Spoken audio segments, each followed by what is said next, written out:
NDC को लेकर आम आदमी पार्टी के नेता पिछले 3 दिनों से भूख हड़ताल पर बैठे थे, लेकिन नगर निगम प्रशासन ने उनकी मांग नहीं मानी, जिसको लेकर आज आम आदमी पार्टी के प्रदेश अध्यक्ष व राज्यसभा सांसद सुशील गुप्ता ने जूस पिलाकर उनका अनशन समाप्त करवाया।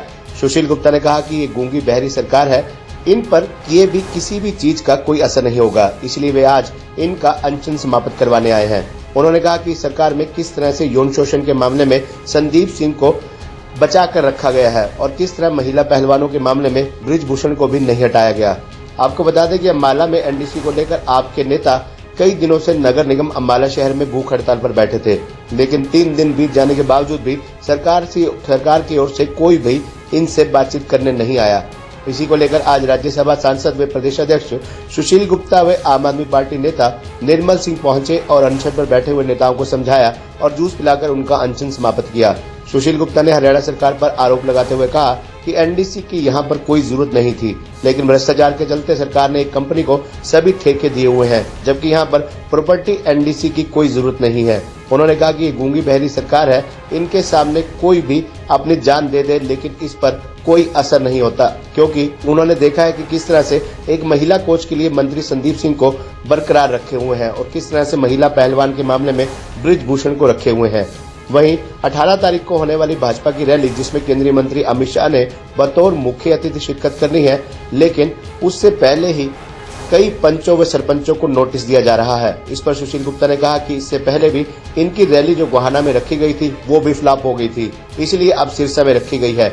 इसी को लेकर जब मनोहर लाल खट्टर सिरसा गए तब जनसंवाद कार्यक्रम में खट्टर ने कहा कि ये आम आदमी पार्टी के लोग हैं, इन्हें पिटवा दो। जब ये महेंद्रगढ़ गए तब लोगों ने उनको हाउस अरेस्ट कर लिया, जिसके बाद उन्होंने जनसंवाद कार्यक्रम बंद कर दिया। लेकिन अब अमित शाह के आने से पहले इन्होंने नोटिस दिए, कहा कि घर में नजरबंद रखेंगे, लेकिन ये जनता की आवाज को बंद नहीं कर सकते। अगर एक भी आम आदमी पार्टी कार्यकर्ता को अरेस्ट करेंगे तो हजारों पैदा होंगे, कितनों को रोकेंगे।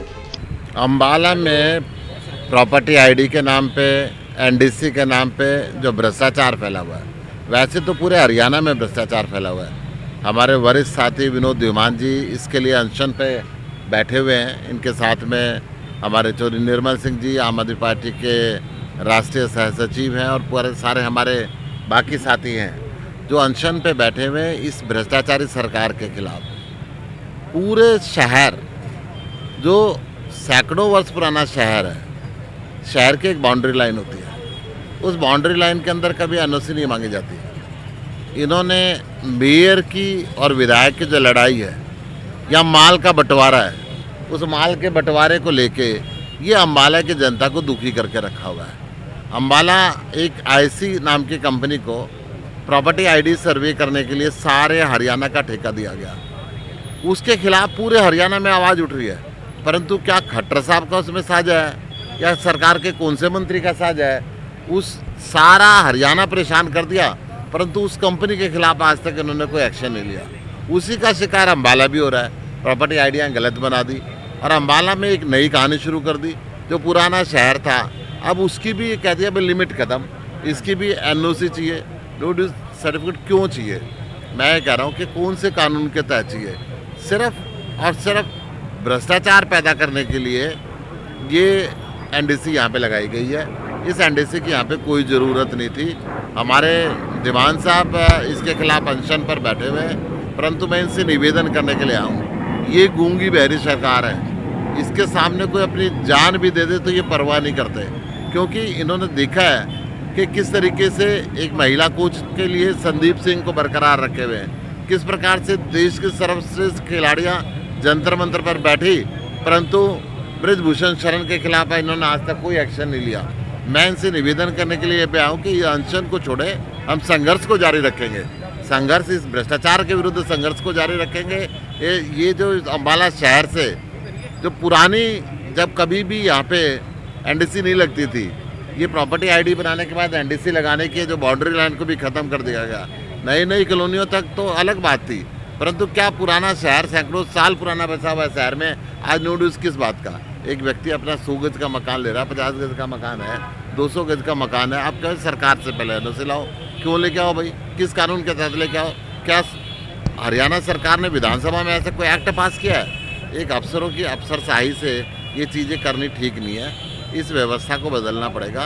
आज जिस प्रकार से किसान परेशान है, महिला परेशान है, युवा बेरोजगारी से भारी परेशान है। मैं किसानों की बात बताऊं, हरियाणा के अंदर फसल सब्जियां आधे से ज़्यादा बर्बाद हो जाती है। कोल्ड स्टोरेज इनके पास नहीं है। मैं अभी आते आते देख रहा था, करनाल जिले के अंदर 380 मैट्रिक टन सब्जी पैदा होती है, परंतु 40 मैट्रिक टन के भी कोल्ड स्टोरेज नहीं है। बाकी या तो ख़राब हो जाती है या होने पौने में बिक जाती है। तो शाम का एक किसान जिसने 70 एकड़ के अंदर टमाटर की खेती लगाई हुई थी, उसने कहा कि टमाटर तोड़ के बाजार तक ले जाने की कीमत नहीं मिल पा रही है, उसको खेत के अंदर बहाना पड़ रहा है। तो ये जो 2022 में किसान की आय डबल करने का वायदा करके 2019 में जो चुनाव लड़के सरकार आई थी, आय दुगनी तो नहीं, 2/3 हो गई। तो क्या कर्जा बढ़ गया। आने पे क्या कुछ चेंजिंग करने की तैयारी है? देखिए, आम आदमी पार्टी 2024 में सरकार बना रही है। सबसे पहले हम ये जो ऐसी कंपनी की उसको ब्लैकलिस्ट करेंगे, पूरे हरियाणा को जिसने तंग करके रखा हुआ है। ये जो एनओसी का सिस्टम, इसको बंद करेंगे। पुराने शहरों के अंदर ये एनओसी का सिस्टम नहीं होना चाहिए। और इसके साथ साथ इस भ्रष्टाचार पे लगाम लगा के कृषि आधारित उद्योग हरियाणा के अंदर लगाएंगे, ताकि किसानों की आय बढ़े, युवाओं को रोजगार देंगे। आज हरियाणा पूरे देश में बेरोजगारी में नंबर 1 है। चौधरी निर्मल सिंह हमारे राष्ट्रीय सह संगठन सचिव हैं, तो इन्होंने यहाँ पे अम्बाला के अंदर एक लंबा संघर्ष किया है। उस संघर्ष को आगे बढ़ाते हुए आज धीमान साहब यहाँ पे बैठे हुए हैं अनशन के ऊपर। मैं इनसे भी प्रार्थना करने के लिए आया हूँ कि अनशन ये सेहत को खराब कर लेंगे, शरीर को खराब कर लेंगे, परंतु इस सरकार पे असर नहीं पड़ने वाला, क्योंकि ये भ्रष्टाचारी सरकार है। इस अनशन को मैं निवेदन करने के लिए आऊँ, आप खत्म करें और संघर्ष को जारी रखें। ये पूरे हरियाणा की लड़ाई है, इसके लिए सेहत जरूरी है। सेहत को बरकरार रखते हुए काम करें। 18 पहले भी फ्लॉप हुई थी गोवाना के अंदर, अब इन्होंने सिरसा के अंदर रख दी।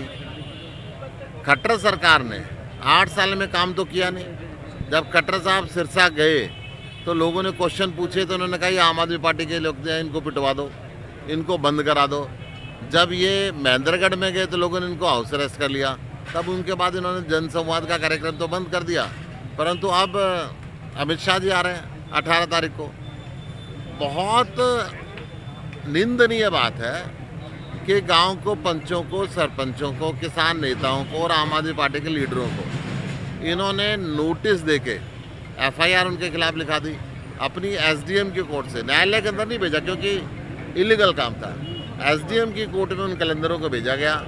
उनसे कह रहे हैं आप जमानत कराओ, उनसे कह रहे हैं आपको घर में नज़रबंद रखेंगे। उनके घरों पे पुलिस अभी से लगनी शुरू हो गई है। ये जनता की आवाज़ बंद नहीं कर सकते। अब एक आम आदमी पार्टी के कार्यकर्ता को बंद करेंगे तो 1000 पैदा होंगे, 1000 को बंद करेंगे तो 1 लाख पैदा होंगे। कितनों को रोकेंगे? आप देखिए, इन्होंने हर एक अलग अलग पुलिस स्टेशन के अंदर 20-20, 25-25, 50-50 लोगों की लिस्ट बनाई।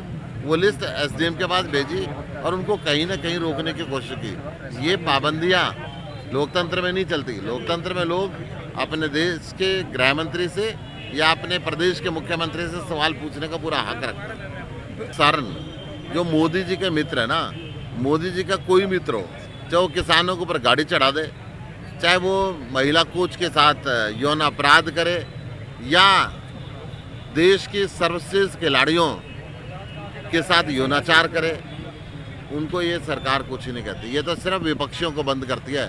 जो अच्छे स्कूल बनाते हैं, जो अच्छे हॉस्पिटल बनाते हैं, उनको बंद करती है। देखिए, पंजाब में बिजली फ्री मिल रही है। टेम्परेरी संकट 1 आधे दिन का कहीं भी होता है तो सरकार उसको मुस्तैदी के साथ ठीक कर रही है। निर्बाध बिजली जैसे 24 घंटे दिल्ली के अंदर दे रहे हैं, फ्री बिजली दे रहे हैं, वो पंजाब में फ्री बिजली शुरू कर दी और 24 घंटे मिलेगी।